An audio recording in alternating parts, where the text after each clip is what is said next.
Aristóteles, qual é o período dele? 384 a, por isso que cai, né? 322, 62 anos, né? Que ele morreu jovem. Mas beleza, ó, Aristóteles. O que está escrito aí, no primeiro tópico aí? Estadirista. Ele era o quê? Aristóteles, vulgo o quê? Da Grécia, né? Da Grécia, um grego antigo. Não. Um dos caras mais importantes da filosofia grega antiga não era da Grécia. Ele era da Macedônia, que é mais acima. Por exemplo, quem aqui já foi da igreja ou é da igreja? Você, né? Tem um camarada lá no Novo Testamento, qual que é o nome dele? Sem ser Jesus, sem ser um dos principais apóstolos. Quem é o cara que tem várias cartas? Tá, beleza. Apóstolo Paulo, beleza? Apóstolo Paulo. Ele pregou na Macedônia. Ele pregou na Turquia, onde a Turquia hoje, ele pregou na Grécia, hoje a gente chama da Grécia, porque naquela época não era Grécia, era o quê? Os helenos. Hoje a gente chama aquela região ali de quê? De Grécia. O apóstolo Paulo foi pregar ali, né? Nos Coríntios. Ele foi até em Atenas, pregar lá e discutir com os filósofos da época. Olha como é que tudo se conecta de alguma forma, pelo menos no Ocidente. Então Aristóteles, ele é um cara fundamental para a filosofia grega, porque eu sempre falei para vocês, o Ocidente é o quê? São três coisas. O Ocidente é a resultante de três coisas. O quê? Direito, filosofia, religião. Beleza? Então, beleza. Religião judaico-cristã, direito romano, direito romano e filosofia grega. Na filosofia grega, a gente vai falar de dois caras praticamente, Platão e Aristóteles. Platão e Aristóteles. Por que não Sócrates? Porque Sócrates não escreveu nada, que nem Jesus. Já falei isso. Jesus escreveu alguma coisa? Sim. Um dia ele pegou o dedo e escreveu na areia. Ele não escreveu nada escrito, entendeu? Como é que eu sei de Jesus? Por causa dos discípulos dele que escreveram sobre ele. Como é que eu sei de Sócrates? Sócrates escreveu alguma coisa? Não. Como é que eu sei de Sócrates? Por causa de alguns discípulos dele. O mais famoso de todos, Platão. Filosofia grega. É quem, basicamente? Platão e Aristóteles. Aí você fala, pô, filosofia grega. Mas o Aristóteles, porque eu não estou considerando Sócrates ainda, porque ele não escreveu nada, ele foi mais a inspiração de Platão, mas Aristóteles não era grego, era da Macedônia. Aristóteles, ele foi filho... Olhem aí debaixo aí, o que está escrito aí? Debaixo de estadirista. Ó, por quê? Ele era de uma região chamada Estagira, que era mais ou menos 50 quilômetros ou 60, depende da via que você ia pegar, era 50, 60 quilômetros distante da capital da Macedônia. Então ele não era da capital, ele estava por ali, mas ele tinha muitos dons intelectualmente falando. E ele era filho de quê? O que está escrito aí embaixo aí? Filho de médico. Qual é o nome do pai do Aristóteles? Nicômaco. Por isso que ele vai fazer um livro mais tarde em homenagem ao seu pai, Ética a Nicômaco. Então Nicômaco era o pai dele. Ele era médico de quem? Vamos chamar de não existia esse termo ainda, mas da aristocracia, ou seja, da elite da Macedônia. Então o pai dele tinha muito ou pouco networking? Muito, ele tinha muitos contatos. O que está escrito aí? Academia. Academia de malhar, tipo Smart Fit? Não, academia de pensar, malhar massa cefálica e encefálica. Então o que acontece? Academia, ele vai estudar com Platão, na academia de Platão. Ele fica lá, preste atenção, ele fica lá mais ou menos 20 anos. Mais ou menos 20 anos. Então, se ele entra com 17, ele sai com mais ou menos 37, 38, 39 anos. Beleza? Ele ficou 20 anos, mais ou menos, com Platão estudando com ele. Então, tipo assim, quando eu pensava que eu fiquei um pouquinho inteligente e já queria dar minha opinião para o mundo, eu, quando li isso daqui, falei, caraca, acho que é melhor eu ficar quieto, calar a minha boca, aprender, ouvir mais. A vida deu pra gente 2 ouvidos, 2 olhos e 1 boca, que é pra gente ver mais, ouvir mais e falar menos, para você aprender. E eu falar, opa, não, peraí, eu não posso me apressar no julgamento daquela pessoa que a Rosângela é do bem ou do mal. Eu não posso mandar ela para o inferno, falando que ela é do mal, porque ela cometeu um deslize. Eu não posso também elevar ela aos céus na estatura de um anjo puro. Por quê? Eu tenho que esperar o tempo e as dificuldades manifestarem o nosso relacionamento, ao invés de já julgar uma pessoa apressadamente. Por quê? Eu tenho 2 ouvidos e 2 olhos e 1 boca, para eu ouvir e enxergar mais e falar menos, para poder evitar de ferir as pessoas e causar sofrimento para mim mesmo. Então o que acontece? Ele estudou então esse tempo todo lá com Platão e depois Platão morre e ele vai ficar na Ásia Menor. Ele não voltou para Macedônia, ele foi para a Ásia Menor. Beleza. Aí o que está escrito aí? Preceptor de Alexandre o Grande, ou Alexandre Magno, né? Filipe II era o rei da Macedônia, pai de Alexandre. Ele não era tão inteligente quanto Aristóteles ou quanto o filho dele iria ser futuramente em relação à estratégia militar, entendeu? Um dos maiores generais da humanidade, Alexandre o Grande. Se não for o maior em relação a... Ele era muito jovem quando ele inventou as coisas que ele inventou, militarmente falando. Aí ele fez um convite para Aristóteles ir lá, por isso que está escrito aí, preceptor de Alexandre, para ser professor de Alexandre. Ele falou, peraí, eu quero preparar o meu filho, pô, ele é sagaz, mas eu quero preparar meu filho com o melhor que nós temos aqui hoje. Não tem esse negócio assim que a gente usa na Zona Norte do Rio de Janeiro, na Zona Sul também, essa gíria? Ah, essa daqui, a Agnes, é a melhor que nós temos. É a melhor que nós temos. É isso daí. Aristóteles era o melhor que nós temos. Então eu quero que Aristóteles seja o professor do meu filho. E aí ele fez lá um convite, ele vai falar que não? Financeiramente falando? Não vai falar que não, entendeu? E aí ele foi, e ele educou não só Alexandre, mas também todos os filhos da elite da Macedônia. Então era Alexandre e os amiguinhos dele. Como se fosse aquela novelinha das Chiquititas. Igualzinha às Chiquititas. Alexandre o Grande e os amiguinhos dele, beleza? E aí quando ele educa Alexandre Magno, Alexandre o Grande, Xandinho,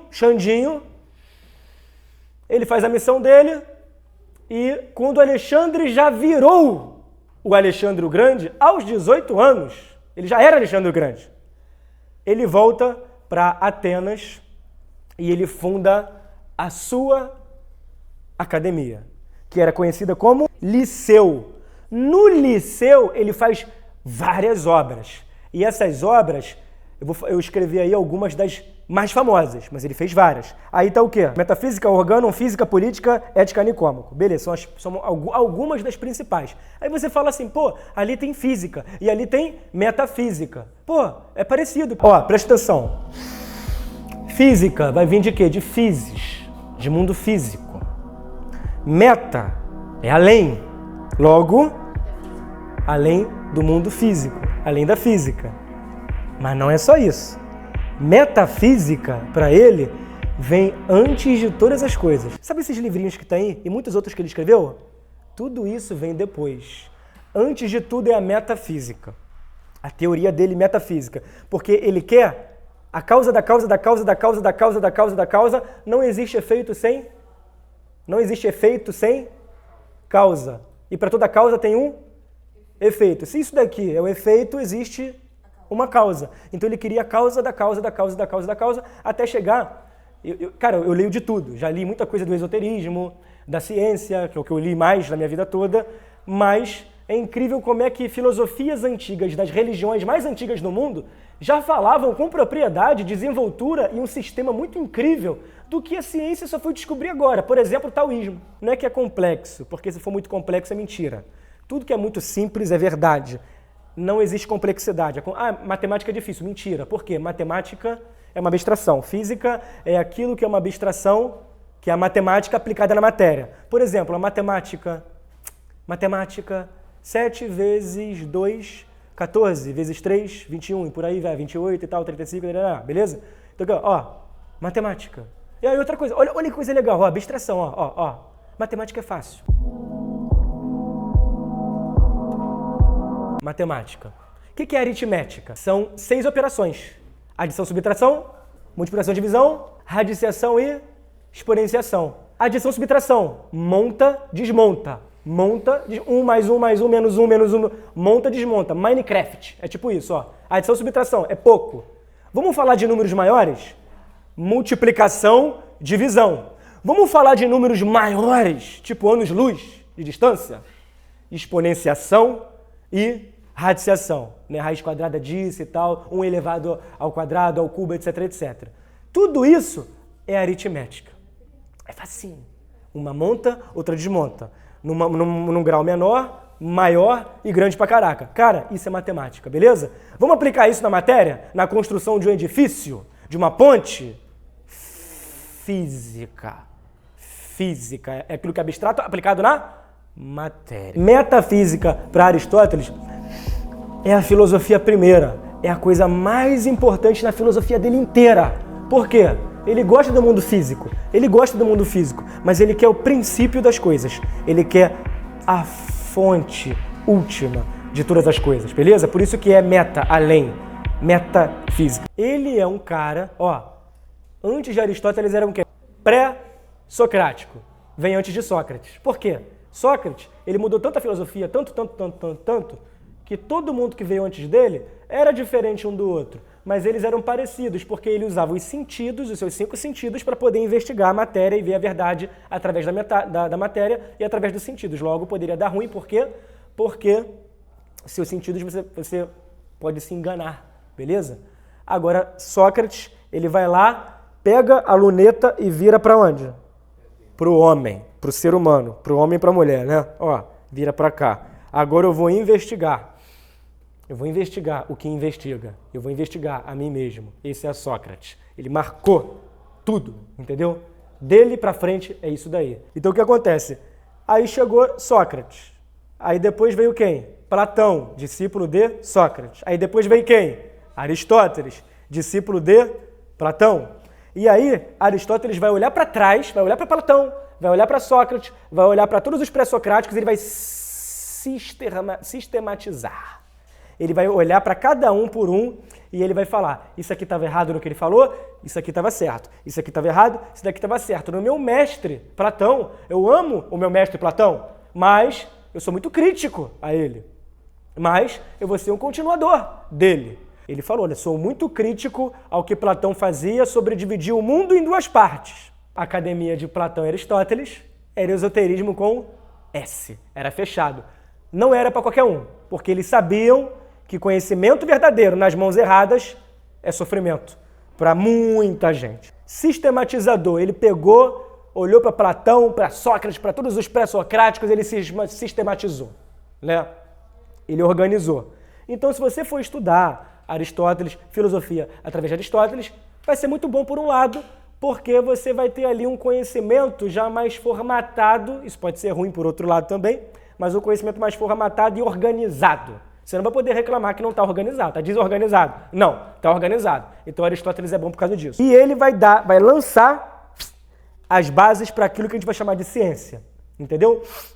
O que é ciência? O que é conhecimento científico? É fofoca? Não, fofoca é informal. Fofoca é o que eu ouvi dizer. Manchete de jornal é conhecimento científico? Não. Está muito ali do campo da opinião também.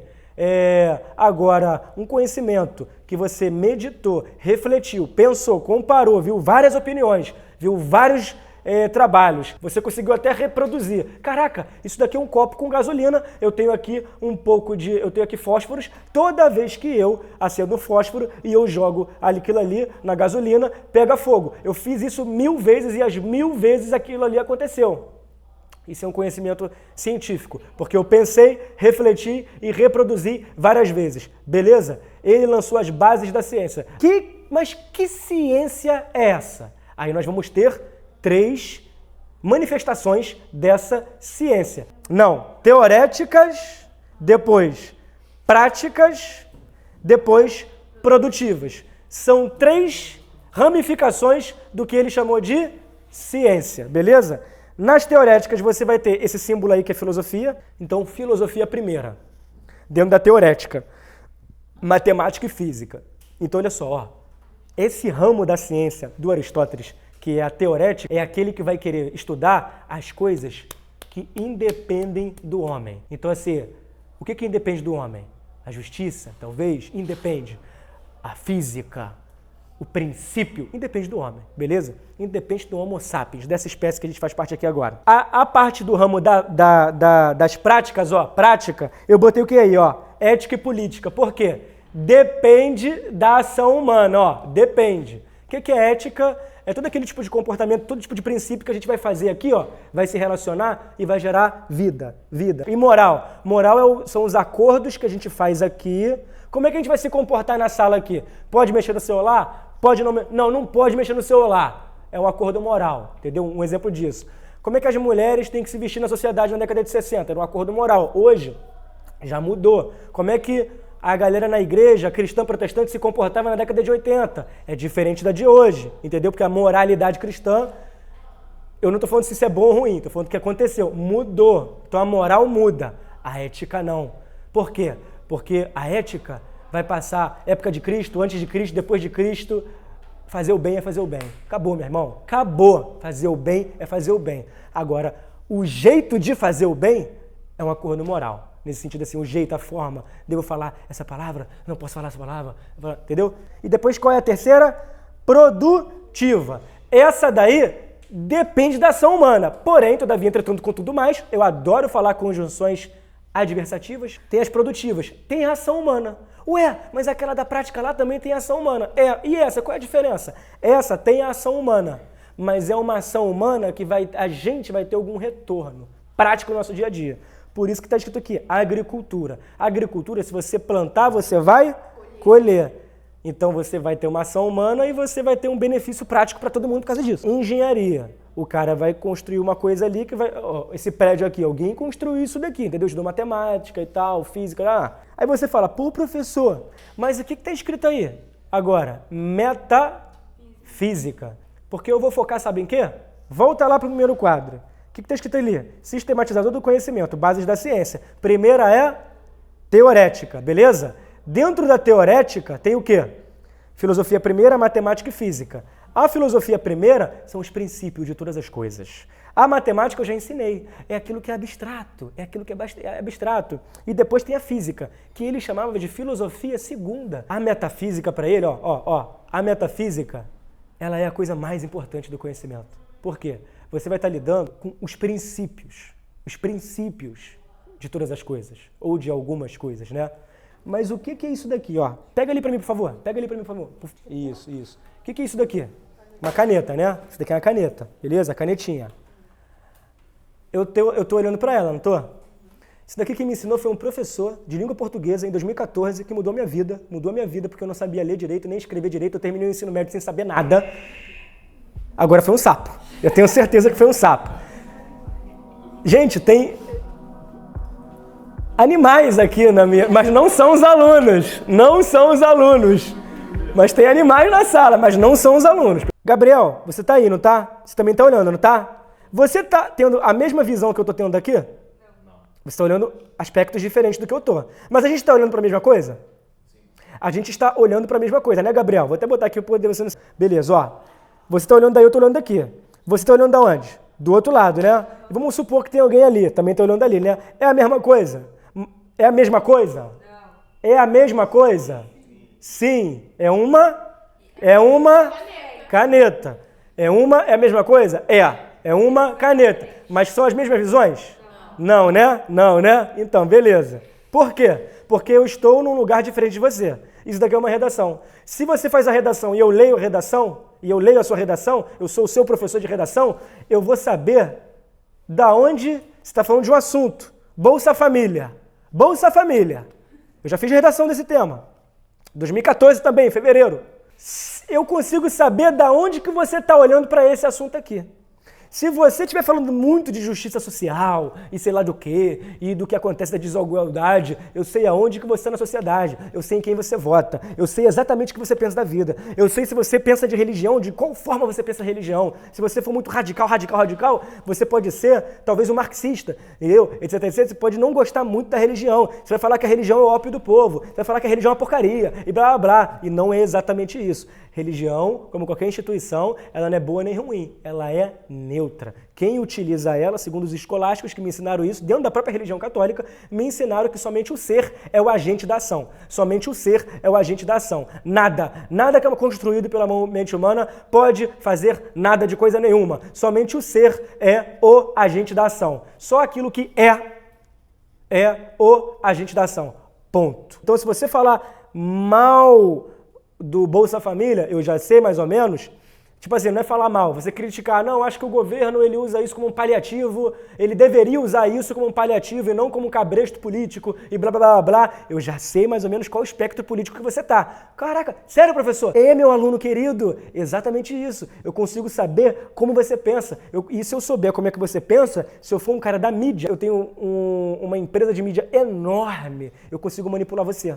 Porque eu sei como é que você pensa, entendeu? Eu consigo saber o que você assiste. Eu consigo entrar na tua cabeça e brincar com os símbolos do teu subconsciente e faço você fazer o que eu quero que você faça sem você saber. Porque poder em política é a capacidade que um indivíduo tem de fazer as outras pessoas fazerem o que ele quer que elas façam sem elas saberem. Isso é um poder do caraca. Eu posso escravizar você, só que para eu escravizar você, eu vou ter que ter arma, eu vou ter que botar medo em você, vai dar um trabalho miserável. Ou eu posso escravizar você de uma outra forma sutil, que você não vai nem saber, entendeu? É assim que isso acontece o tempo todo. Aristóteles viu a teoria do Platão e viu os pré-socráticos e olhou para ele e falou, peraí, o Platão pegou o Parmênides e o Heráclito e articulou eles dois. Eu não vou fazer o que ele fez. Por quê? O Platão tinha o mundo sensível e o mundo das ideias. E para ele o mundo das ideias era o mundo perfeito, o mundo das formas, estava tudo lá em cima, e aqui era o mundo imperfeito, sofrimento, ilusão, etc, etc. Aristóteles não concordava com isso, sabe por quê? Olha aí, ó. Ele pegou ali Parmênides e Heráclito, fez uma releitura, e ele foi um crítico do seu mestre, que era Platão. E ele criticava, mas depois ele foi um continuador de Platão, só que de maneira mais organizada. Olha ali, como é que ele continuou? Está escrito aí embaixo, através da metafísica, dos princípios de todas as coisas. Depois, através dessa metafísica que vem antes de tudo, ele chegou na realidade. E abaixo dela está o quê? Os conceitos. Quando você descobre certas coisas, você, através da reflexão, através da razão, através da internalização e desse processo científico, você formula um conceito abstrato para poder conversar com a matéria. Ele valorizava o quê?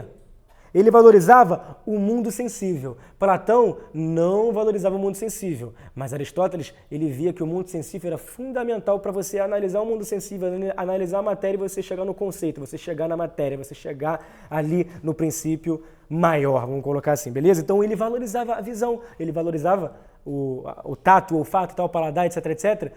A audição também, porque ele partia do seguinte, ó, ele queria ouvir a opinião de todos os sábios, para poder depois, lá no final, ele emitir o julgamento dele, do que é ou do que não é. Olha a humildade dele, entendeu? Ele respeitava quem veio antes, né? Então o que acontece? Ó, a consciência, ela só faz duas coisas, a consciência, ó.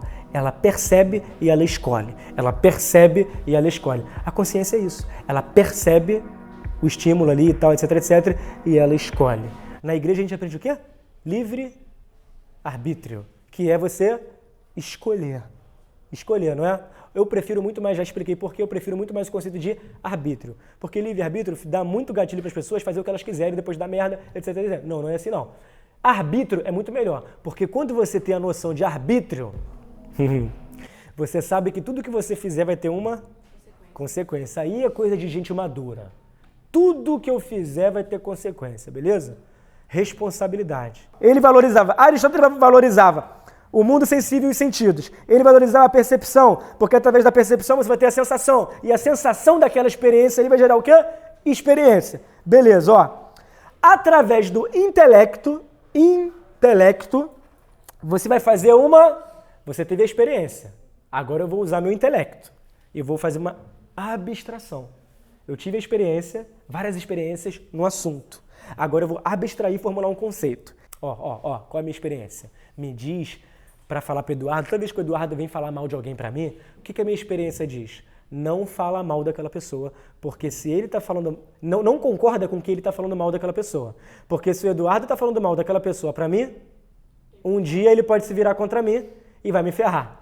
Então toda vez que alguém vier falar mal de alguém para você, você tem que ficar quieto, fica na tua. Não emite julgamento. Porque o teu melhor amigo, potencialmente, é o teu pior inimigo, é o teu maior inimigo. Por quê? Você conta tudo pro teu melhor amigo. Cara, você não conhece as pessoas. Se o teu melhor amigo sabe tudo de você, o dia que ele se virar contra você, você tá ferrado. Então, quando alguém, ainda mais que você não conhece, vier falar mal de alguém pra você, fica quieto, não emite julgamento. Fala assim, pô, que pena, pô, não sei nem o que falar, pô, que pena. Não faz isso. Tipo, alguém veio falar mal de alguém pra você, não concorda, fala assim, pô, que pena, pô, que chato e tal, mas não se coloque em risco. Tá, o que é doxa e o que é episteme? O que é doxa, o que é episteme? Episteme tem a ver com ciência, episteme tem a ver com conhecimento científico. O que é doxa? Fofoca. O que é doxa? Opinião. Então, se tiver uma praça na Grécia Antiga chamada Ágora, e todo mundo ali tá falando discurso político, blá, blá, blá, blá, blá, retórica, Aquele ali é conhecimento verdadeiro? Não, ganha quem fala melhor, ganha quem ludibria mais as pessoas. Isso é doxa. Doxa é a opinião da maioria, opinião da praça, opinião da fofoca. Isso é doxa. O que é o amor, Eduardo? Amor. Amor é um sentimento, amor é uma emoção. Isso não é verdade. Isso é doxa, isso é opinião. Amor é uma consciência, uma compreensão. Amor é uma decisão acertada, verdadeira, que reflete na verdade. Isso é amor, uma coisa muito elevada, entendeu? Você consegue sofrer por amor. Você consegue fazer coisas por amor assim que você, cara, tem essa força, tem por causa do amor. Não, agora, se for, eu gosto daquela pessoa ali porque ela me dá prazer e tal. Isso não é amor, pô, isso é paixão, é eros, entendeu? Beleza, ó. Então, professor, tu falou o que é doxa, o que é episteme? Episteme é você pegar várias opiniões, é você pegar vários conhecimentos, informações, e é você meditar, comparar, refletir, fazer o choque e ver o que resulta daquilo, né? Tese, antitese, síntese. Tese, antitese, síntese. Tese, antitese, choque. Resultou o quê? Uma síntese. Isso é episteme. Isso é conhecimento. Quando você tem conhecimento, quando você tem episteme, quando você tem conhecimento verdadeiro, você consegue superar a opinião. Tá ali, ó, ali. Você supera a opinião. Você consegue entender, você consegue entender o movimento. Porque o conhecimento, ele vai falar que as coisas são estáticas, de fato, a essência não muda. Agora, o conhecimento vai te mostrar que a essência não muda, mas a matéria muda, entendeu? Então, você vai entender a estrutura do movimento. Você vai entender a estrutura do movimento, beleza? Agora, bem rápido, quando ele cria todo esse conhecimento, ele vai trazer o conceito de substância, de essência, acidente, matéria, forma, potência e ato, beleza? Então vamos lá, O que é a substância? A substância pode ser o ser daquela coisa. O ser daquela coisa. Aquilo ali, o ser do Eber, o ser do professor Eber não muda. É a minha substância. Ela tem a ver com coisas que vêm, não são daqui. Mas a minha essência, qual é a essência de uma árvore? É aquilo que ela pratica muito bem, magistralmente, né? Qual é a essência, sei lá, da cadeira? Eu já falei isso aqui. Então a substância é isso, é o ser daquilo ali. A essência é também parte do ser daquilo ali, não muda. Agora, a substância, ela vai ter aquilo que muda e aquilo que não muda. O que não muda é a essência. O que muda na substância é o acidente, né? Então vamos lá. Várias mulheres, Tem mulher que é negra, tem mulher que ela vai ser alta, baixa, tá mais alta, tá mais baixa. Tudo isso são características do conceito de mulher. Essas características que eu dei da mulher é o acidente, mas não é acidente no sentido negativo, porque a gente fala de acidente de carro. Não é isso. É de característica diferente. Ponto. E o que é a matéria, forma, potência e ato? A matéria é a matéria. A matéria é a matéria. A forma é a diferença do que a matéria vai sofrer. É a forma que ela vai ganhar. Beleza? Então a matéria ela vai ter o princípio, que vai ser primordial a ela, mas a forma vai ser a estrutura que ela vai ganhar, que pode variar. E o que é a potência e o ato? Vamos supor, eu tenho a minha substância, eu tenho a minha essência, e eu mudo por causa do meu acidente, dos acidentes. A potência é aquilo que eu posso, essa força, essa coisa que eu posso me tornar, né? O ato é tipo assim, eu era do jeito que eu sou, mas antigamente eu era muito irracional, muito, enfim, negativo nesse sentido e tal, aí depois eu melhorei, eu me alterei, eu tenho um novo ato, é mais ou menos isso, beleza? E aí ele vai trazer o conceito de causa, e a causa ela vai ter 4 formas. Tudo que acontece tem uma causa. Vocês estão aqui, por Aristóteles, por causa de um motivo, tem uma causa, entendeu? Você teve um problema na família, no relacionamento, no trabalho, tinha um motivo. Talvez você tinha que aprender alguma coisa, entendeu? Mas tinha uma causa. O universo todo conspirou para vocês estarem aqui, sei lá como é que vocês vieram parar aqui. Tinha uma causa. Para Aristóteles, tinha uma causa. Tinha algo maior, entendeu? Então, a causa ela vai ter 4 ramificações. A material, a eficiente, a formal e a final, que tem a ver com telos. Eu vou dar o exemplo que ele mesmo deu através da escultura de Sócrates. Ele pegou a escultura de Sócrates e deu esse exemplo aqui. Olha para Sócrates lá, a escultura dele. Geralmente a escultura antiga era feita do quê? Do mármore. Então a matéria, o material da causa, tudo tem uma causa, lembra? A causa material é que aquilo ali era um mármore bruto, feião. A eficiência é o cara que foi lá e é o escultor. A formal é de forma, é a forma daquilo ali, que é Sócrates, né? Afinal, a finalidade é você contemplar aquilo e falar, caraca, que história incrível. E o quanto que ele me transforma. Esse é o telos. Vai ter as causas primeiras, ele sempre gosta de causas primeiras. E vai ter o fundamento comum de todas as coisas, que é o quê? As causas primeiras. E você tomar ciência disso, ter uma consciência, uma compreensão disso, é você ter contato com essas causas primeiras. E a causa primeira dele, porque não é assim, ó, se você descobrir a causa da gente estar aqui, vai ter a causa daquilo também. E a causa da causa, a causa da causa, a causa da causa. Dá pra fazer um funk, né? Tum, tchá, causa da causa, causa da causa. Beleza. Mas um dia, tu vai chegar na causa de todas as coisas. Que ele chamou de primeiro motor imóvel.